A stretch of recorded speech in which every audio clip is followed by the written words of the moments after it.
Welcome once again to the Bike Show, and this week, as always, we've got loads to get through, including an interesting interview with an up-and-coming star from World Superbikes. We've also got news about some interesting brands that have just arrived in South Africa.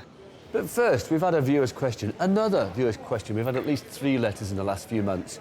This guy wants to know, the 899 Panigale Ducati, if he buys one of those, do people just think he hasn't got enough money to afford the 1199? Or actually, is the 899 in real terms just as fast as 1199? We sent Matt and Clint to find out. Some people are under the mistaken impression that bigger is always better. That just isn't true, and the bike I'm sat on, Ducati's 899 Panigale, is proof of that. What are you talking about? The 1199 Panigale is the one to have. Bigger is always better. Give me one example where small is better.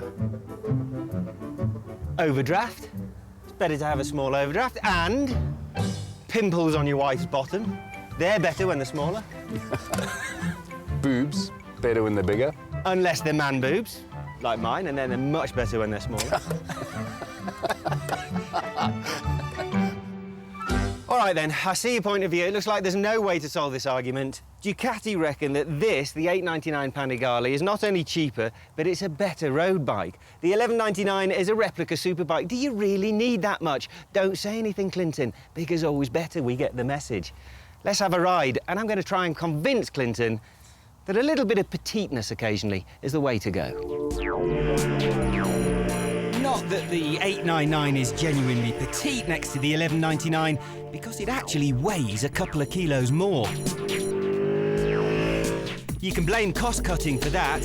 Less exotic materials means more weight, but not enough to notice. The weird thing is, the 899 actually feels a bit more chuckable than its bigger horsepower brother.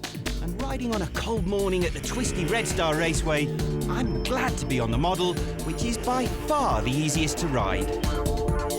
The excellent adjustable traction control system is a blessing too in these conditions, and so is the relative lack of power. No, really it is. I like a good dollop of torque and horsepower as much as the next man, believe me, but 148 claimed horsepower and 99 Newton-meters of torque are not to be sniffed at. And the suspension is more forgiving on the smaller bike too. It's a more plush road bias setup that is still plenty good enough for messing around at the track. I reckon I can get at more of the 899's performance than with the slightly intimidating 1199. It feels like I'm in charge, and I'm not sure that's always the case with bikes as powerful as the 1199. But that's part of the fun of superbikes. And fun is something that's better the bigger it is. And horsepower equals fun. We all know that. And with nearly 50 horsepower more, that means more acceleration, more top speed, which means more fun. I know I'm a professional, or supposed to be, but even when I didn't make a living from riding bikes, I've never owned one that I didn't want to make faster. Ducati's electronics mean the fear factor can be turned down, and so the safety levels are ultimately the same, however much horsepower you've got.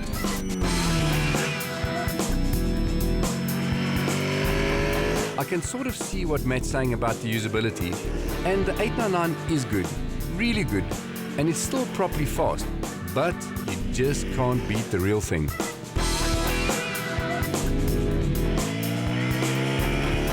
Hang on to the throttle on a big sports bike just once and you'll be spoiled forever. Horsepower is addictive. Don't get me wrong, you need to be experienced to handle one of these things safely. But if you've got the skill level for the 899, I think you'll also be ready for the 1199.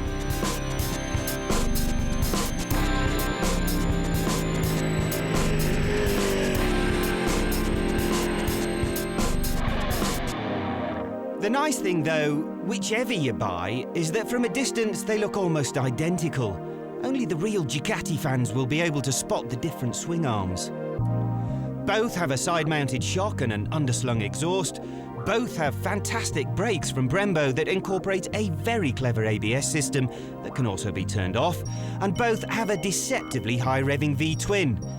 The riding position feels just that bit less radical on the 899, and so it wins the comfort battle by a small margin.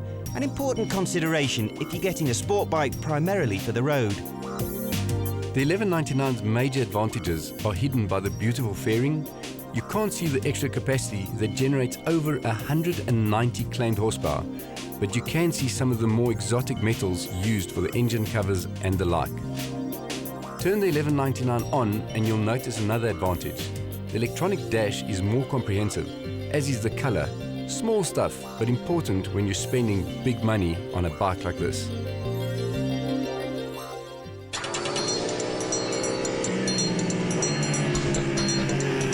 Hooking up for a few laps together proves again just how capable the 899 is. Although the bigger bike is still quicker over the course of a lap, thanks to Red Star's 2 decent straights. But make no mistake, the 1199 rider needs to know what he's doing, or his slightly braver buddy on the 899 might just drop him. That's how close they are through the corners. The smaller bike definitely seems a bit more willing to dive into the apex, but once there, it's the 1199 that dominates the corner exit. Even I have to admit, though, that the way it fires off down the straight is seriously impressive, and no matter how hard you pin the little one, you're not going to stop it coming past. Unless, of course, he's generous enough to let you past. Nice one. Thanks, Clinton. Both bikes are extremely accurate. Riding this close means you need to be sure where you're putting the bike. And with the Panigales, you can be sure you're going to hit the same bit of tar time after time. Unless, of course, the 1199 sniffs another straight, in which case it will be on the bit of track that you want to take at the next turn. I'm not sure Clinton has seen the light, but I have. The 899 is not just a cheaper 1199. It's a worthy sport bike in its own right.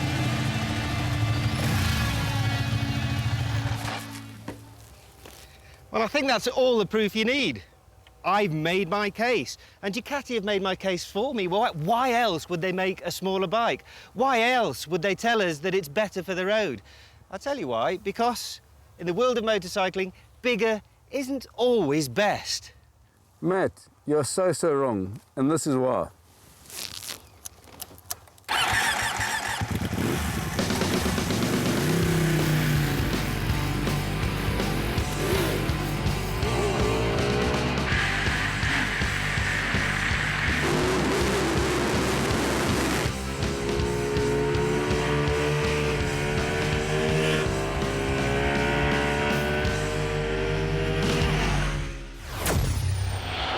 So that was a typically mature response from Clinton there. Would you expect anything else? Probably not. But to be fair, he could have done that on the 899. That's perfectly capable of wheeling. 148 horsepower, I mean, you don't need that much to wheelie a bike. This is true. So come on, verdict. Which, in a real-world situation on the road, is the better bike?